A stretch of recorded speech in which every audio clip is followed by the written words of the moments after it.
ମୋ ନାଁ ରୀମା ମହାକୁଡ଼। ମୁଁ ଗୋଟିଏ କବିତା ଗୀତି କରିବାକୁ ଯାଉଛି। ଫୁଲ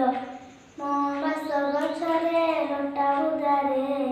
ଶାଗ ଶିଉଳିରେ ଘାସ ଉଡ଼ାରେ ମୁଁ ଥାଏ ପ୍ରବତେ ଜଳସ୍ଥଳରେ ବନେ ଉପବନେ କୂଳ କନ୍ଦରେ ମୁଁ ଥାଏ କୁଞ୍ଜରେ ମନ୍ଦିର ପାଶେ ସଞ୍ଜ ସକାଳରେ ମୁଁ ଫୁଟି ବାସେ ମୋ ରୂପ ସୁନ୍ଦର କେତେ ନିର୍ମଳ ପତର ଉପରେ ଦିଶେ ସୁଢଳ କି ଯୁବା ବାଳକ ବାସ୍ତବୀର ମତେ ଦେଖିଲେଟି ଅନ୍ତ୍ୟଧୀର ମତେ କେ ଗଳାରେ କେ ବା ମୁଣ୍ଡରେ ଥୁଅନ୍ତି ନ ଦଳି କେହି ପୟରେ ମୋ ବାସ ଚୌଦିକେ ଯାଏ ଚହଟି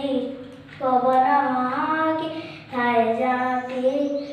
ବଣା ହୋଇ ଧାଇଁ ଆସେ ଭଅଁର ଆଦରନ୍ତି ପଶୁ ପକ୍ଷୀ ସକହର